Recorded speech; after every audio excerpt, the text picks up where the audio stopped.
which is Her Excellency Mrs. Songwe, who is well known to everybody on Africa. She was identified by Forbes as one of the most powerful women in Africa. I would say she's one of the most insightful women on Africa.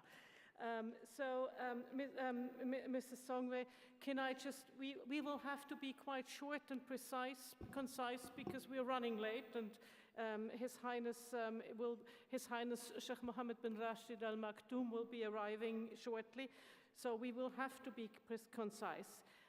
You stated last December at the conference that African countries should develop systems that will allow them to compete globally.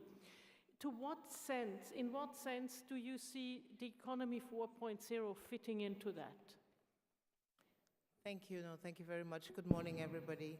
Thanks for that question. I think since I said that last year, two things have happened in the global economy that make that even more important. The first is that generally, as we all know, the global economy is slowing a little bit. And that means essentially that you need to look inward for growth. The second, I think, most important thing that has happened is, I think, a watershed moment on the continent is the signing of the African Continental Free Trade Area Agreement. But more importantly, last week we had the ratification of the African Continental Free Trade Area Agreement. This creates a market of 1.2 billion people. It should, if we continue to trade and diversify our economies and innovate, be able to raise our GDP by about $50 billion a year.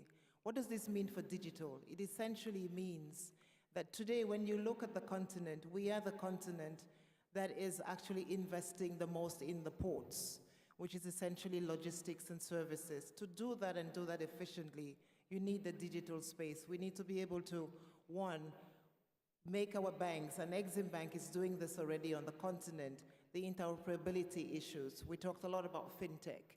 The fintech transactions in the continent today are already over 100 million. We expect them to grow even further than that. So essentially what industrialization means for us is, as we start trading more and as we start trading with ourselves, because that's what the CFTA wants to give us, then we will need to do more services. Today, the GDP of the continent is mostly in the services sector. 9.6% contribution from manufacturing, almost 50% from services. But services is ports, it's airlines, it's digital, it's logistics, it's hubs. I just came from Djibouti that has 7 internet cables that land there. But I want to say that I think what Mukhisa said as well is it's not just that we have the infrastructure has to be cheap and accessible. And essentially what we're trying to do with many of the ports that we're putting together, and when you look at the West Africa front, we don't have as many ports serving West Africa as we would like to have. We don't have as many ports serving East Africa, we have a lot more. But I think that that's where the digital space becomes quite important. When we talk about leadership on the continent, we talk about governance on the continent, the more you use industrialization and digitization 4.0, you do what the French call dématérialisation, which means you take away people from transactions. They become more efficient and they become easier, which is essentially creating a good business environment for the private sector. So we hope that we will see a lot more private sector come as the CFTA begins to get into implementation and we do more services on the continent. And do you think that these ecosystems that are needed to get there, are they being created fast enough in your view? Variable geometry. The answer is yes in some parts of the continent. I think when you go to Kenya today, Kenya is doing blockchain, Kenya is doing artificial intelligence. In Kigali, I just came from Kigali last night. It's essentially an E4.0 city, if you look at it. South Africa is doing quite well. Togo, I see the Minister of Togo there. They are also working really hard to move on the digitalization front. Morocco, I think we talked about. Egypt, we talked about. Of course, Senegal, Togo, Benin. So there's a number of countries, actually. I think because of our population structure, the youth are into it. And again, it's a question of getting the state and the legislative process to provide an enabling environment for that. But there is actually, I think, a lot happening. And in Mali, if actually you Google the speed and the use of bandwidth and internet, even in places like Mali, you see a lot happening. So my sense is go on the continent, go where you want to go. There is many places that are actually doing more than we can sort of spend time here to talk about. So in other words, the future's bright in parts. The future is bright in a lot of parts and getting brighter in others. That's great. Now we're going to the private sector. I mean, I think this was a great overview, and we're going to the private sector. First, we're going to somebody who actually does things, and then we're going to go to people who finance the people who do things. Mr. James Rovia, he's the Group Chief Executive Director of Centrum Investments in Kenya. We've just learned that we're doing extremely well on the digital space. Can you tell us, you invested in all sectors, ranging from transportation, power, finance, food and beverage, FMCGs, fast-moving consumer goods, that is, healthcare. How has the economy 4.0 affected your business? Thank you very much. It's a pleasure to be here. Our business has been affected in three main ways. One, there's been new opportunities. Secondly, there's been opportunities for us to create value in existing businesses. And third, we've been forced to change because of the competitive positioning. So if I take the first one, new opportunities, if I look at the area of education,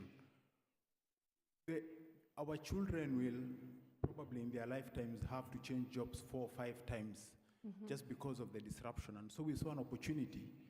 And we brought Sabis here in this market, it's called a Sabis Social Effort, and this is an example of an FDI where we've invested with Dubai Investments, and we're building schools across Africa, really to prepare kids for the new digital age that they're going into. And my 3 kids, for example, I moved them from a prep school to one of these schools that we are building. The second area is where we are seeing opportunities to create value within existing businesses. I'll take an example of our bottling companies. With the new plants the way they are now and with robotics and the rest, we're able to get a 7 times improvement in production per man-hour, from 50 cases per man-hour to 350 cases per man-hour. So then you're getting improved productivity. If I look at areas where we've been disrupted, that is in financial services. In financial services, we've had growth in financial access. 2006 was 16%, today is 85%. Most of the customers want to access and do their banking services either on mobile, on digital platforms. And therefore, if you do not invest and move into the digital age, you're leaving your customers behind. So today, a lot of our loan processing is all done online, credit appraisals and the rest. So there's been different opportunities. So in other words, you had to adjust to stay fit and to stay in the business, which is very good. What do you need from the host countries? I mean, it goes to what Mrs. Songwe said. What do you need from the host countries in terms of infrastructure, being prepared, giving you the legal frameworks that you need to operate in this world? I think there are 5 things that you need. One is connectivity. And connectivity is a high-speed connectivity. So it's fiber connectivity, it's terrestrial connectivity, and ultimately connectivity to the end consumer, typically through the mobile phone. The second thing we need is data capacity to store data, so data warehousing, etc., because the economy 4.0 is very data dependent. The third thing is the whole ecosystem of all the vendors that you require. The fourth is regulatory, data protection rules, cyber security, and the fifth is capacity, people with the skills to handle the business. I have just been given the note. We need to finish in about 15 minutes or so. So we have to be concise. So I don't mean to cut anybody short, but I'll have to make sure you're all concise. We follow instructions here. Mr. Betamini, who is the Chief Executive Officer of Al-Raj Banking, and he has 3 children, like Mr. Mrovia, so he's linked into what the young generation thinks. You are the world's largest Islamic bank by capitalization. You're really big. You're active across many sectors and operate internationally in KSA, Kingdom of Saudi Arabia, Kuwait, Jordan, and Malaysia. How has digital globalization affected your business? To what degree have you incorporated these disruptive new technologies, or did you have to incorporate them to keep on existing? Assalamu alaikum. Thank you very much for your question. For us, digital is really part of our strategy. We had a new team came in 2015. We have something very simple we call ABCDE, and the D stands for digital leadership. So we incorporated that since day one. Some examples of what we've done the last few years. For example, we're very active users of robotics. We're running over 250 bots in our bank, doing up to 22,000 transactions per day, 53 different processes. We've also changed the way that we approach our customers. As everyone knows, mobile now is everywhere. We used to do annual, semi-annual releases. Now we literally do releases weekly. We implemented a lot of automation in our branches. So we see digital as an integral part of our business, and we continue to invest very aggressively in that. Well, I love it. We are both ex-GE, so I like the conciseness and the ABCD. That's so GE talk. I love it. You know, you're also active, you know, at the ground level with people because you do real estate banking and so on. How has it affected your customers? And very short, because we are on time pressure. Customers obviously are affected. For most of them, the main thing it does is it gives them more time, which everyone is after these days. Because if you can avoid a visit to the branch, you can make people more productive. It obviously makes a difference. So a few examples. For example, over 60% of all our transactions today are done digitally. We see continued increase of more and more services that are being provided. So we think this is a trend. Customers demand it, and quite frankly, if you don't do a great job, you'll see them go to other competitors or even to some of the fintech players that are increasingly more active in financial services. And I'm going over to Adnan Chilwan, who is the Group CEO of Dubai Islamic Bank, which is Dubai's largest Islamic bank. You know, and the third largest in the world. You are active on the broads of consumer finance, and you do corporate finance, you do investment banking, you do everything. Where has this new world affected you most? Bismillah ar-Rahman ar-Rahim. Assalamu alaikum everyone. Good morning, ladies and gentlemen. I think first and foremost what has happened, Cornelia, is that mindsets have changed. With digitalization and digital revolution, what has actually happened is that strategic thinking has changed, cultures have changed, and with that, priorities have changed. Gone are those days when everyone used to look at quantity. More number of customers would mean more number of transactions, would mean better profitability. I think we've changed that culture now, and we've gone into a stage today where we are looking at more engaged customers than pure number of customers. So I think it's all about customer engagement. Clearly, everybody has understood that it's more so to do with meeting customers' expectations in terms of giving him a wow experience, which would lead to better customer engagement and hence better profitability. So clearly, in a nutshell, what has happened is the landscape has changed, and digital revolutions have made financial services providers to just completely change the way they do their business. Okay, this is excellent. And our customer are the conference organizers, so we need to make sure we keep them happy and we keep it in the time frame. So my next question to you is, what you operate in various places. What do you require? I always come back to, you know, what do you require in terms of the ecosystem so you can function optimally? I think first and foremost, what financial institutions have to do is that they should not try and change the landscape too much. Mm-hmm. We are living in an ecosystem that is technologically driven. So banks should stick to banking and then use that ecosystem by subscribing to it rather than trying to own it. And by that, I mean there are a lot of fintech providers. We're talking about robotics, artificial intelligence.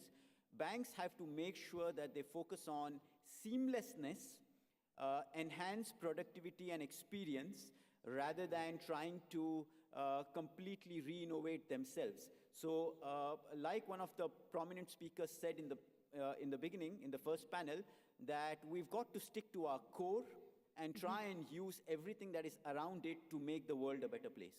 No, that's excellent.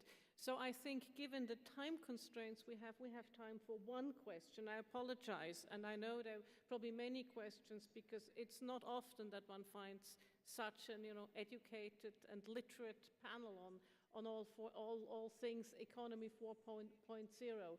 So do I see that whoever raises their hand first gets to ask the question?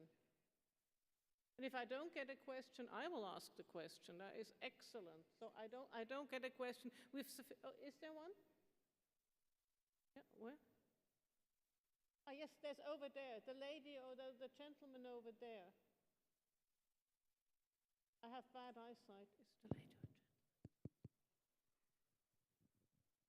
Okay. Could you please identify by the gentleman? Yes. Could you please identify yourself by name, institution, and ask a brief question? Jack Turrell, the chairman of the World Trade Center organization in Warsaw, Poland. I would like to ask the distinguished panel, what new risks do you assess when coming to FDI in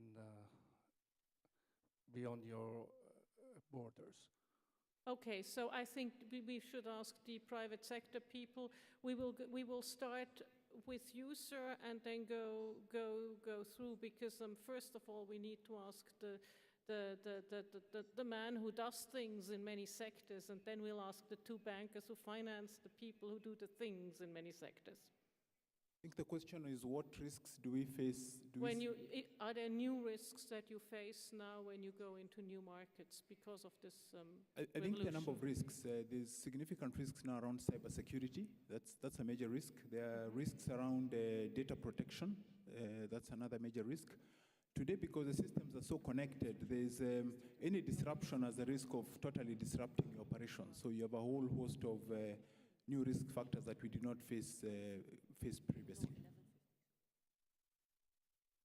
Okay, that's very good. I've just been given a little bit more time. That's excellent. So you two gentlemen, can you give me some when you go, you are cross-border and you are cross-border. You're in many countries. You're in 4 countries, and I'm sure you're going to go to more countries. So what are the risks that you face? I think the biggest risk with digitalization is the myth or the misconception that people are going to lose their jobs. I think, and that's what is hindering and is an impediment for a lot of institutions not to bring about the best digitalization related technologies or services. I think everybody has to realize that a more engaged customer is going to make sure that he gives you better profits, and when there are better profits commercially, economically, you are going to expand in territories that you've not been doing businesses. And I think more so the two things that I see, other than cyber security and technological risks, is that the risk of losing the right human capital, because there's a misconception that digitalization is just going to get everybody out of work. So in my opinion, I think it's more of a cultural thing, and people have to come to terms with the benefits of digitalization rather than trying to look at the constraints. So in other words, be brave in the brave new world. Mr. Bertamini.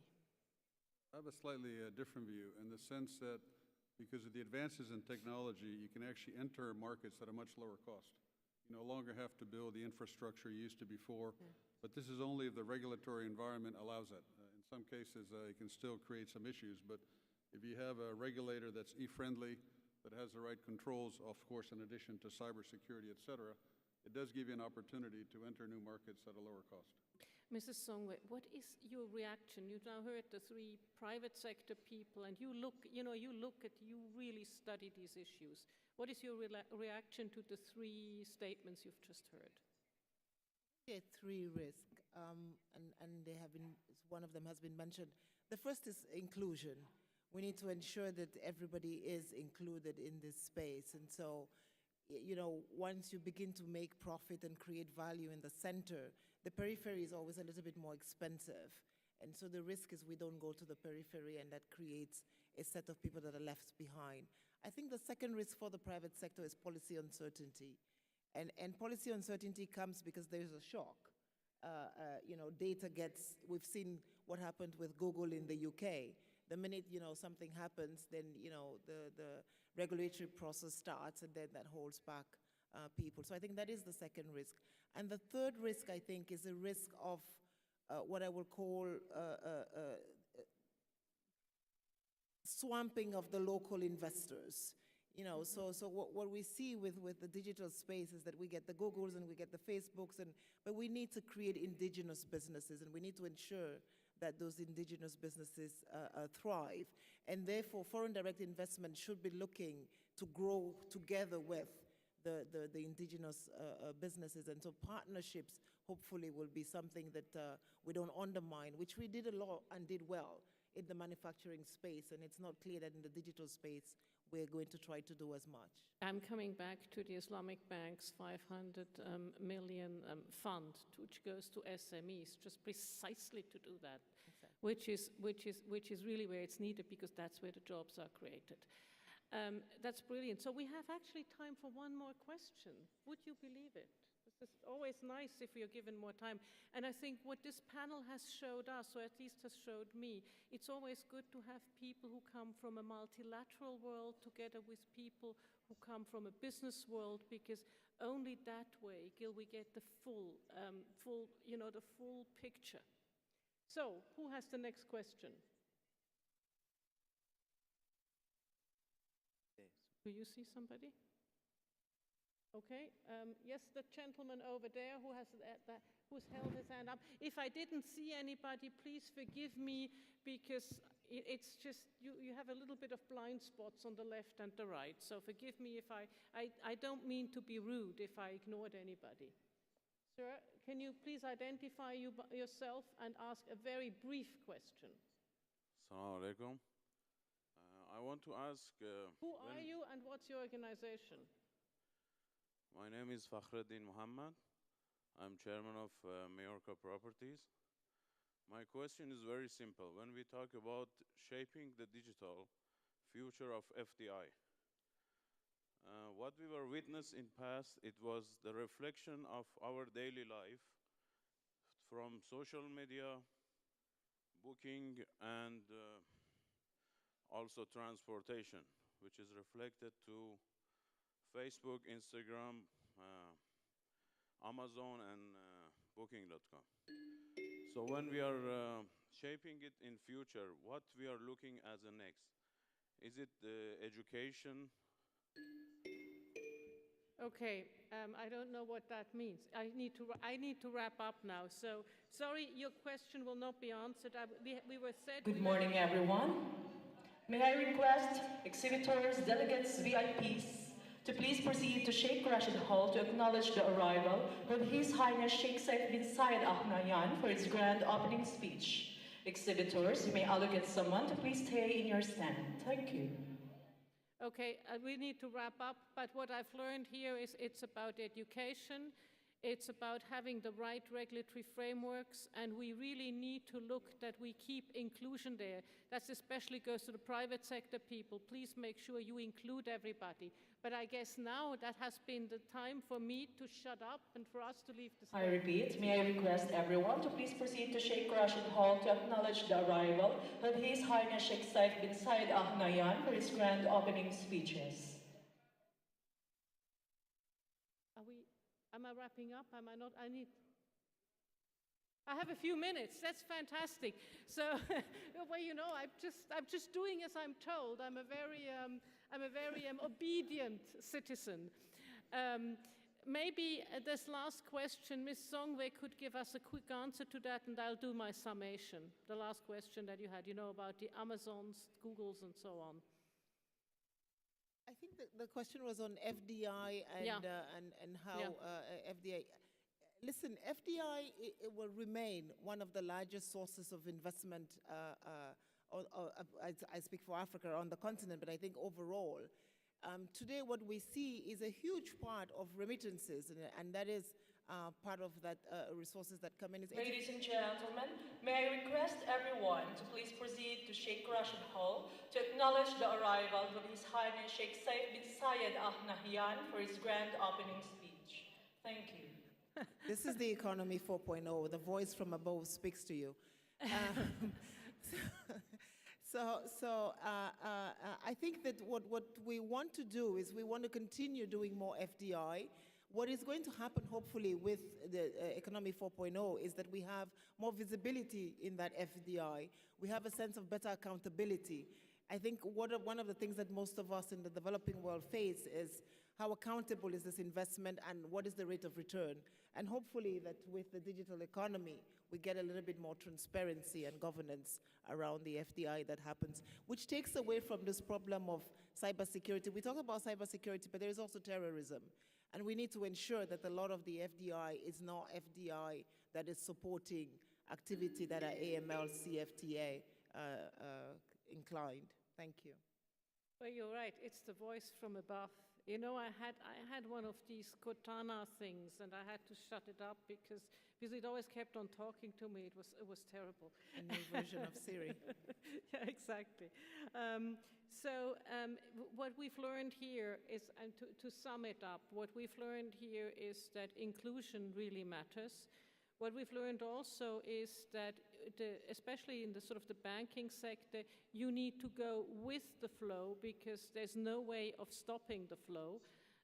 What we've also learned that, you know, it creates opportunities and it disrupts. And the opportunity that you saw in Kenya and across Africa is building the schools to get the next generation ready for the economy 4.0, and you have 3 kids, you put them all into those schools. Obviously, we need to deal with policy uncertainty and make sure that goes away, and there is a big risk in terms of cybersecurity, which has to be addressed, and where you don't get around some also state support. So I'm asking how much more time do we have, and when do we need to leave should we leave now, should we stay? We have 10 minutes. That's fantastic. If we have 10 more minutes, then we have time for more questions. Who would like to ask a question? How about one of the panelists of the previous panel asking a question, reacting to what they've heard? No, there's a lady over there. We need to have ladies first. There's a lady. Can you please go to the lady in gray, Mr. Prashant? Thank you. And could you please identify yourself by name and affiliation? Okay. Good afternoon, ladies and gentlemen. My name is Nermin Yassin. I represent the Belt and Road Research Institute from China, but I'm Egyptian. I just have one question. How can Egypt walk on the digital road without that good education and the good infrastructure? How should we start this process in Egypt so that everybody gets educated and people start to open up just like other countries doing? Thank you. I think that's an excellent question. I would like to go first to Mrs. Songwe and then to Mr. Morovia, please. Thank you. Thanks for asking that question because I was hoping to talk about energy. I think that when we talk about FDI in the 4.0 economy, we cannot talk about it without the right kinds of infrastructure. Energy is 30% of any digital infrastructure that one puts on the continent or otherwise anywhere else. Therefore, that underlying need for energy continues to exist. On the continent today, we have a lot more countries that are doing independent power producing agreements. So there is, I think, a good reception for private sector investment into energy and then hence into this 4.0 economy. Secondly, of course, is the education. And I think that on the continent, as we have passed the Continental Free Trade Area Agreement, we're now beginning to look at issues of property rights.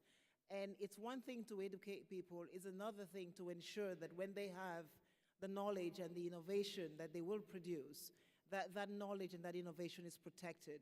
So we are beginning to work on what kinds of education platforms you need to put in place. And this is easy to do. And I think that in countries, again, like Kenya, in Senegal, in Egypt, in Morocco, we already have platforms. In Tunisia, we have great platforms, and the government has really opened up the sector. But we do need to start.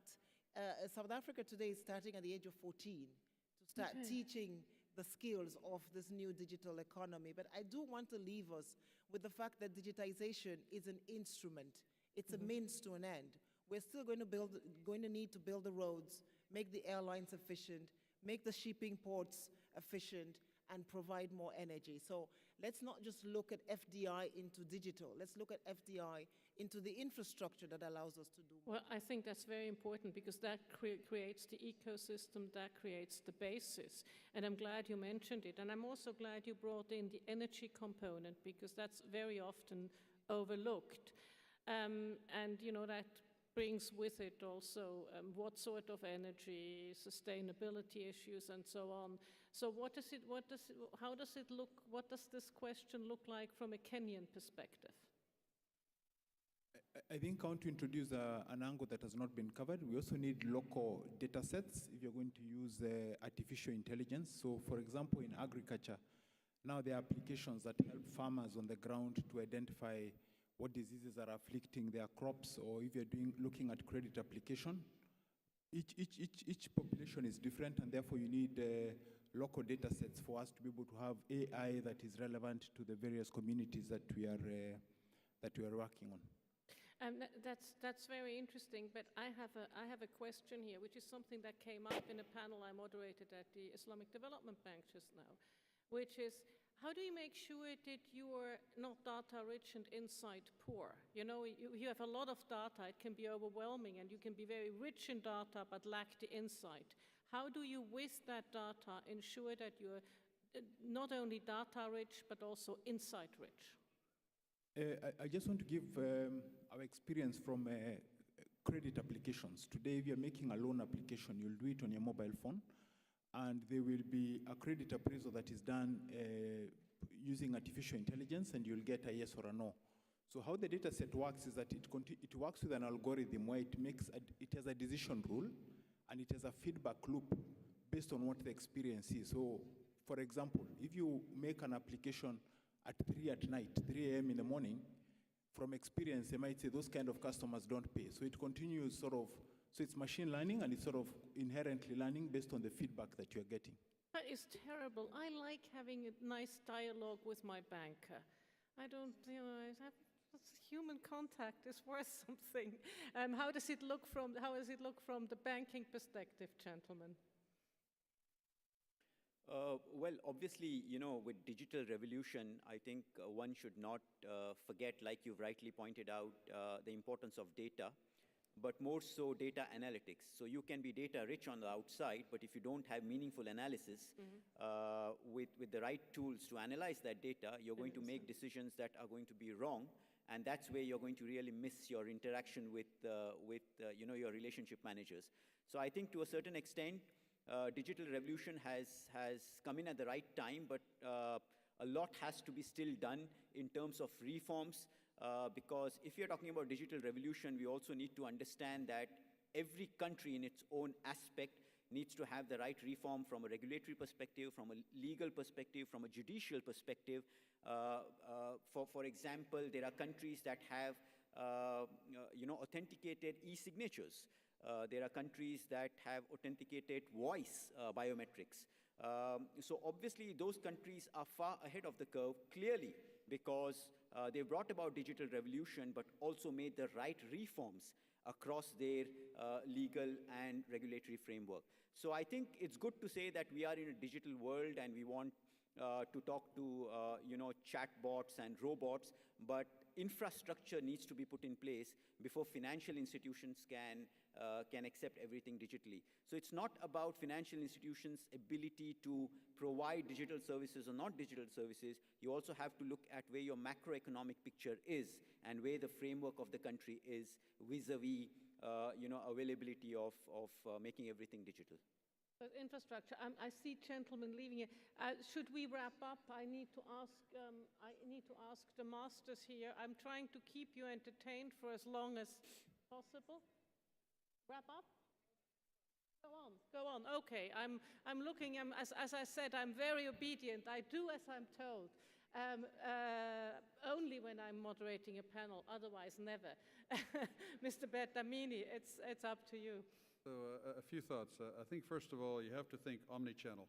because while many customers may interact with you digitally for certain products and services, and others, they may still want to see someone face-to-face. For example, when they're purchasing a first home.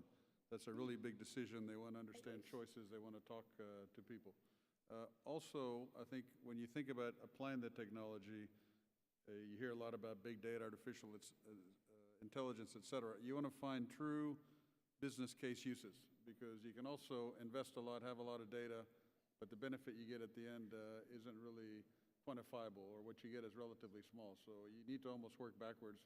What business problem are you trying to use, and then how can you apply the technology to give you a better answer, either in terms of cost or productivity or better opportunity than you had otherwise? So what I'm hearing from you, it takes work to be insight rich. Even, data rich is easy, but data rich and insight poor is easy, but data rich and insight rich is a hard thing to do. We need the infrastructure and in order to capitalize. Do I see anybody else with a question? Do you see anybody? Over there? Yes, sir. The gentleman there in the brownish suit. Mr. Prashant, I'm sorry, you have to run around because of me. I apologize.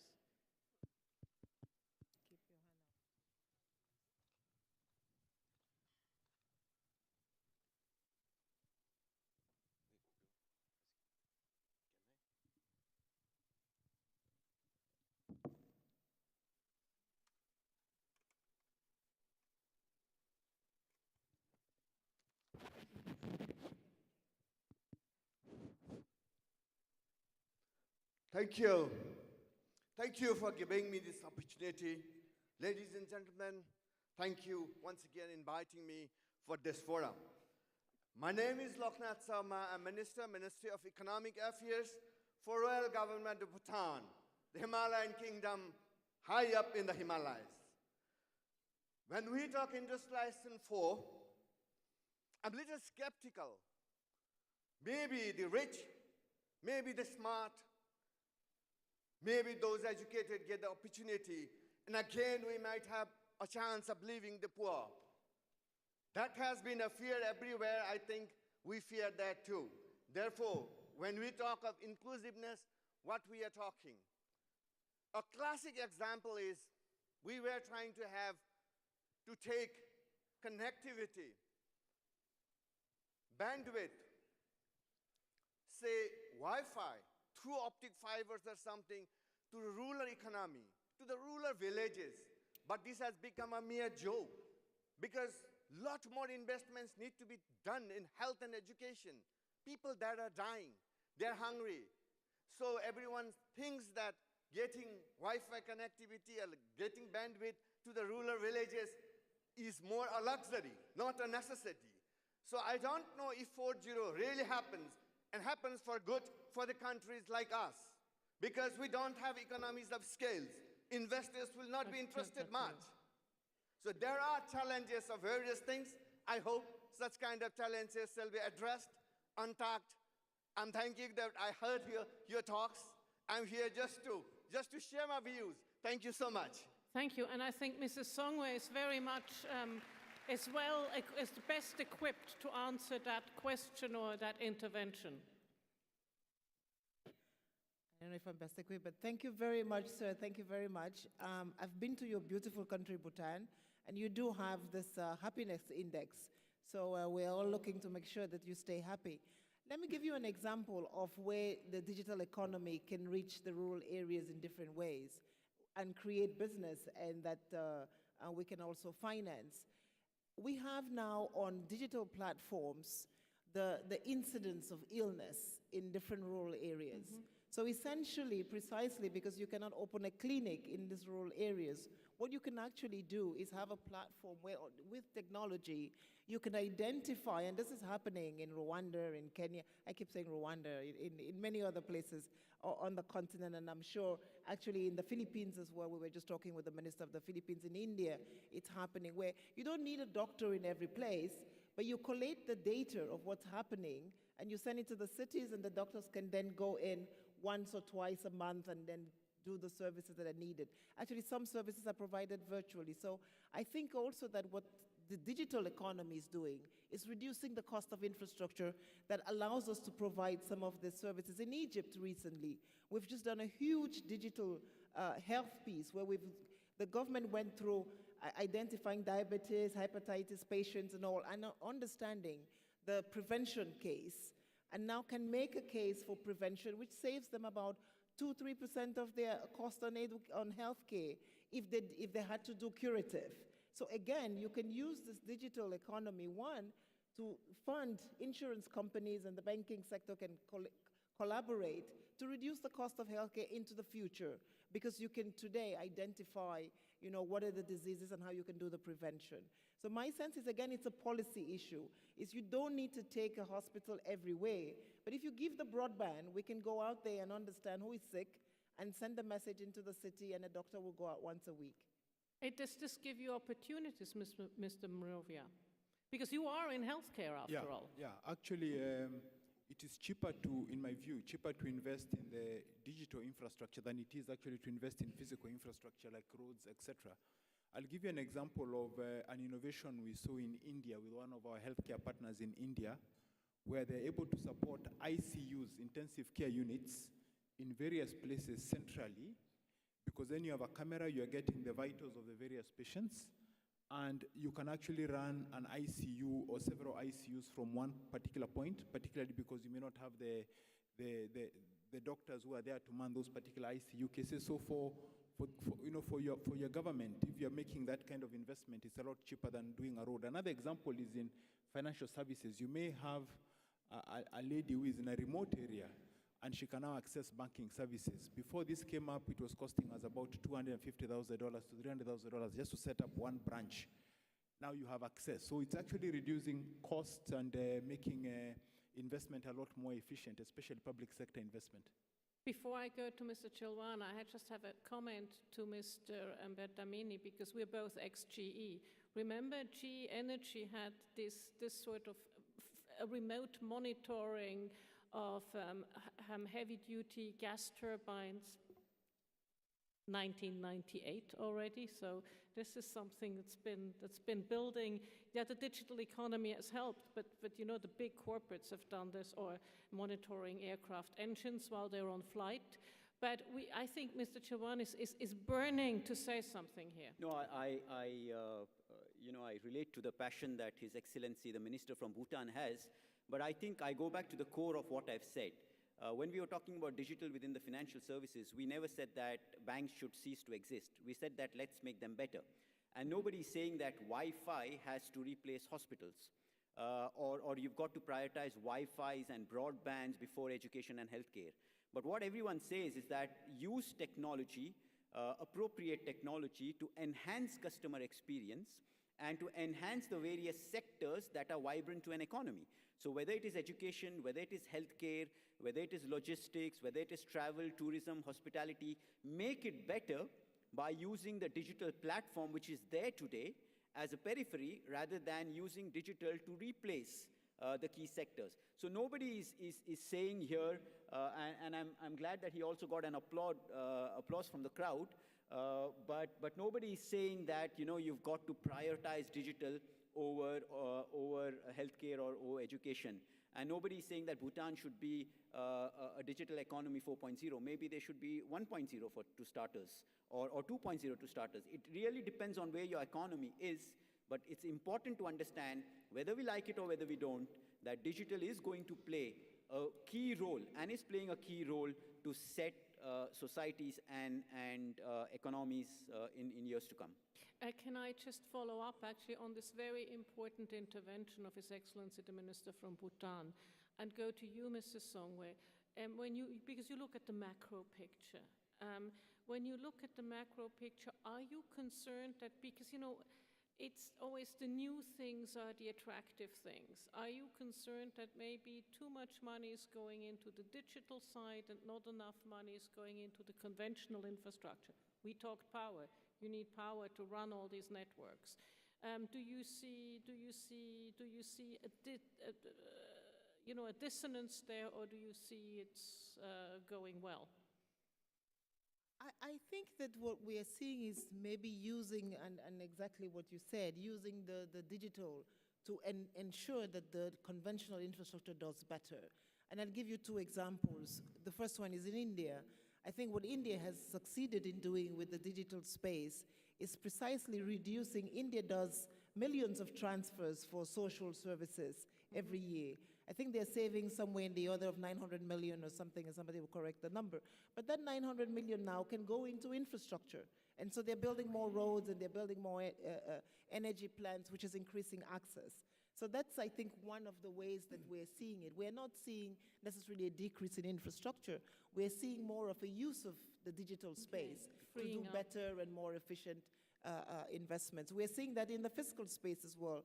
In countries like South Africa, countries like Rwanda, where you're using digital technology to increase your revenues. And once you increase your revenues, then investments come because your budget balances and your deficits are much better, and your ratings, your market rating is much better, and that attracts FDI. So I think it's, again, digital as a platform to a means to an end, exactly what you're saying. And I think this is really the message. It's not an end in itself. It's a means to an end, and we should ensure that we use it as a means to an end. Okay, you get, I think I will give Mr. Morovia one sentence, I'll give you one sentence, and I'll give Mr. Bertamini one sentence, and then I need to slowly but steadily wrap up. I think Economy 4.0 is here, and it offers wonderful opportunities for us to enhance productivity and efficiency, and we need to use it in our appropriate contexts to address the needs of our people and customers wherever we are. My one sentence would be a definition of digitalization, and that would be use of appropriate technology to enhance customer experience, increase revenues, and reduce costs. Mr. Bertamini, you're GE, so you're concise. I think digital is here to stay, and you have to find a way to incorporate it into your business, into your government, because it allows you to have more efficiency and therefore create incremental resources to reallocate to other parts of the economy. And I think that's precisely what I've learned from this panel. Digital is here to stay. It frees up resources. If you make things more efficient via digital, it frees up resources that can then be used for physical infrastructure. We should not forget inclusiveness. It can be used to give inclusiveness. Education is clearly very important, as you have seen with your schools. And banks should not try to be the next Googles. They should try to be banks and actually just employ that technology. We obviously have also seen that everything comes with risks. And the key risk here is twofold. One is, do countries have the appropriate frameworks? And the second risk, which is very big and which we will all have to live with, is cybersecurity. I still want to go and see my banker face to face.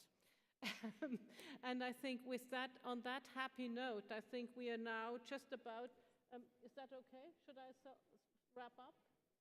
Okay, on that happy note, I'm told by my boss over there that we should be wrapping up. Stay seated, because in about a minute or so, His Highness Sheikh Mohammed bin Rashid Al Maktoum, I think, will be coming to see us. So we need to stay in our seats, so don't leave. Is that correct?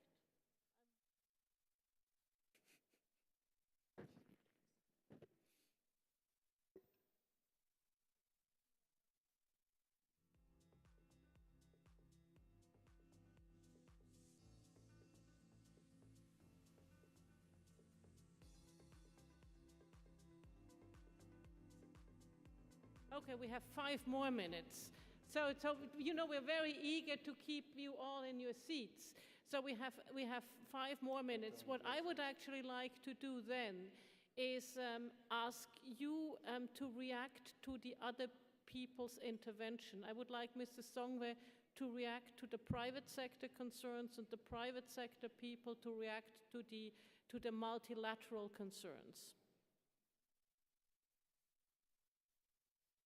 I didn't hear much concerns. So maybe one thing that we should say when we talk about inclusion is about women. And really what digital is doing for the sort of female space. I think that one of the biggest issues that we have in women and equality is, women in the workplace and women in childcare. And what digital is allowing women to do is work and, take care of their other responsibilities. And we're seeing this. And essentially, it's increasing the productivity and the growth of many of our economies because now women can do both. They can actually stay at home, take care of do your family duties, and be able to sell on many platforms and produce and be innovative and actually go to school. So I think this is a particularly important part of this conversation, that it just opens the space of the economy where we can get more women in and we can get more productivity from a part of our economy that we were not using before. What a great way to end this conversation, because women empowerment, we are two ladies, right?